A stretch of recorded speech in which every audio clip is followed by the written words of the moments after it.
Bon dia, bona tarda, bona nit i bon i ràpid moviment del Girona per cobrir la baixa de Miguel. Si abans d'ahir Miguel acabava de signar i es feia oficial el que ja sabia feia dies, la seva marxa al Nàpols, si fa 2 dies vam fer oficial que ficàvem 9 quilos més un en variables que segurament es compliran a la caixa, avui, dia 21 d'agost, fem oficial l'arribada del seu substitut. Àlex Moreno, lateral, que acaba de rescindir amb l'Aston Villa d'Unai Emery, signarà per 2 anys. Ja tenim substitut, aquí tenim la banda esquerra nova del Girona. Farem una ullada als seus números, farem una ullada a la pretemporada que ha fet amb l'Aston Villa, mirarem les últimes temporades, parlarem una miqueta de la seva arribada i valorarem què ens pot donar. Sense més, fico el clip que tenia més ganes d'utilitzar, espero fotre'l 2 o 3 vegades aquesta setmana, massa optimista soc. Som-hi amb nou fitxatge pel Girona.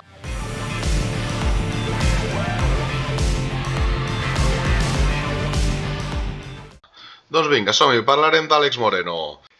Lateral català de 32 anys. Ja hi ha algú que està criticant l'edat. Està clar que no és un noi jove, no és un noi que serà un negoci, que puguis vendre més endavant, obtenint un rendiment econòmic, però sí que és un senyor que donarà un rendiment immediat, ve preparadíssim, ve amb molta experiència, signa per 2 anys i ve gratis. Ha rescindit amb l'Aston Villa, es diu que es baixa la fitxa fins i tot per poder arribar aquí. Tenia moltes ganes de tornar a jugar a Catalunya, llavors és un tio amb experiència, és un tio amb molta qualitat i és un tio que ve amb ganes. És un senyor al qual al Betis hi ha molts aficionats que s'estan fotent les mans al cap dient que què ha fet la directiva del Betis, que aquest tio, després d'estar allà, acaba venint gratis a jugar aquí mentre ells van a per un substitut de la Real Societat pagant uns 6 milions d'euros. Veurem com surt. En principi, com deia, rendiment immediat. Parlem d'un lateral molt ofensiu, parlem d'un lateral que no era titular indiscutible a l'Aston Villa, ni molt menys, es repartia bastants els minuts. Aquí teniu 24-25, 15 partits, va ser un Premier League, no miro ni FA Cup, ni miro res més. 24-25, 15 partits a Premier, uns 1.000 minuts, no va arribar per poc. 23-24, fa 2 temporades, 21 partits, però més o menys els mateixos minuts, una miqueta més de 1.000. Llavors, és un senyor que no era titular indiscutible a l'Aston Villa, però és un senyor que compleix de sobres. Crec que és un molt bon substitut. El que més il·lusió em fa realment és que no és un parche, diguéssim. Aquest senyor va sonar des del principi com el substitut que volia el Girona per lateral esquerre. Miguel ja es rumorejava fa molt de temps, ja setmanes, que marxaria, i des del principi van sonar Àlex Moreno i Akieme. I sempre deien que Àlex Moreno era la primera opció. Al final, Quique Cárcel, molt criticat i amb raó, però al final Quique Cárcel aquí s'ha sortit amb la seva. Ha portat la seva primera opció per aquest lateral. Veurem, pretemporada amb l'Aston Villa, ha jugat més aviat poc, els primers partits que eren els de nivell més baix, 45 minuts, la primera part. Sí que va fer una assistència al segon partit de pretemporada amb l'Aston Villa contra el Hansa Rostock. I després va desaparèixer fins fa res que va tornar a jugar, però res. Minuts residuals contra l'Olímpic de Marsella i contra el Villarreal. Per mi, la millor notícia de que vingui és això. És un senyor de rendiment immediat. És un senyor que es farà oficial avui, encara no s'ha fet oficial a aquesta hora, però es farà oficial avui, ja està passant revisió mèdica, diuen. Estem a dijous, no arribarà per jugar com a titular diumenge, això és 99,9%, però jo sí que el veig entrant ja a convocatòria i gaudint d'alguns minuts a la segona part del partit de la Ceràmica, el Villarreal-Girona de la segona jornada de Lliga. Veurem el rendiment que dona. M'agrada, és un perfil també força ofensiu. Tindrem 2 laterals molt ofensius en Hugo Rincón i Àlex Moreno. Ara caldrà veure què farà Mitchell, si anirà alternant, quan jugui un jugarà a la inversa, jugarà al lateral més conservador, diguéssim. Veurem què passa, però sí que està clar que ens esperen uns dies de mercat apassionants Ara farem una ullada molt ràpida als 4 noms que estan sonant ara mateix, tant de sortides com d'entrades. El que està més calent, sembla que hi ha diversos noms a punt, sembla que hi ha diversos noms que estan molt calentes les operacions. Ara ho mirem en un moment.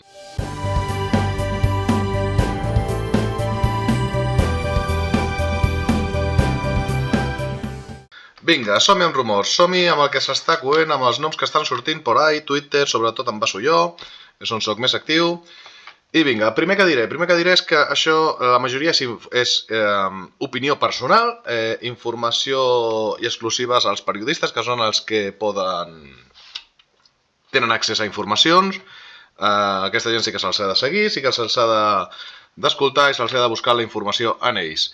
Jo al final dono opinions personals d'un aficionat més.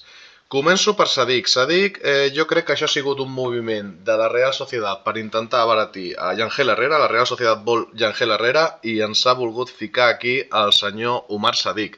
Dubto molt que s'estigui valorant aquest senyor com a davanter centre.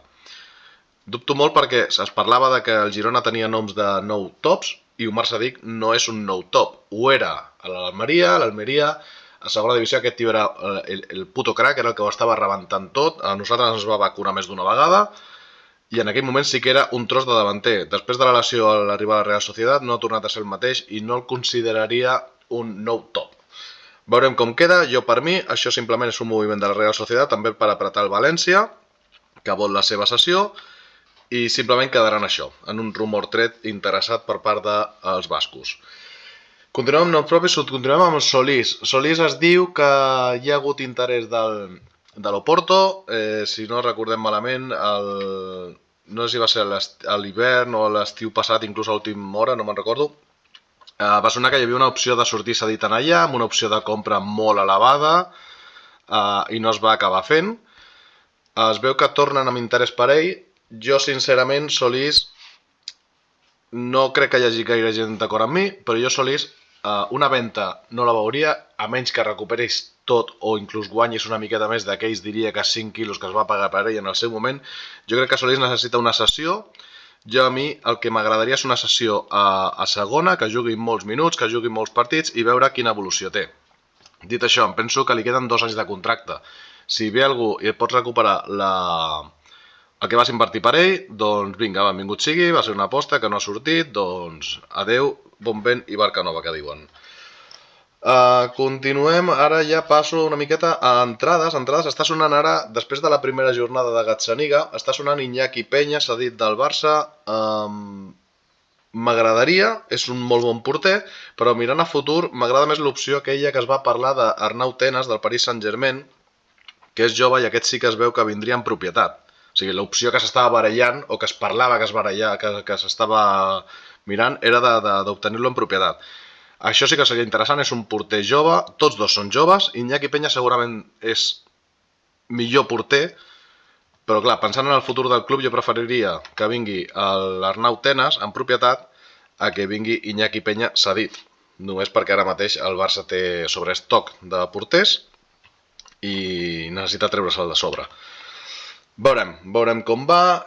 L'altre nom propi poder seria Ounahi. Ounahi es veu que el Girona està tornant a buscar-lo. La primera oferta va ser... la va rebutjar l'Olímpic sense pensar gaire, que era bastant baixa. Però el Girona aquí jo crec que està jugant amb els temps del mercat. Cert que estem a dia 21, cert que falten 10 dies, però jo crec que aquí el Girona està jugant una mica. El jugador vol venir a la Lliga Espanyola, el jugador vol venir al Girona, ja fa setmanes que segueix el Girona a Instagram, això és una mostra de que vol venir aquí sí o sí, i veurem, jo crec que s'acabarà fent. Ara es veu que el Girona està disposat a pujar una mica l'oferta, i a veure si acaba venint. El trobo un perfil interessant, el trobo un jugador que si ve pel preu que s'està parlant i si aconseguim recuperar la meitat del que era, perquè encara és jove i pot tornar, pot ser una gran operació tant de rendiment esportiu com de rendiment econòmic. I ara parlem de la bomba que va sortir ahir a última hora. Jo em vaig quedar bastant de pedra. Ladislav Krejci, el Wolverhampton vol Ladislav Krejci, està molt calent, això ho estic gravant, ara són les 11:15 de dijous. Es veu que està molt calent, es veu que els Wolves estan disposats a posar els 30 quilos de la seva clàusula i jo, si bé en un primer moment em vaig tirar les mans al cap, vas dir, hòstia, Yangel i Krejci, jo crec insubstituïble veig a Yangel. Krejci, sincerament, va venir fa un any, va venir per 8 quilos més 2 o 3 en variables.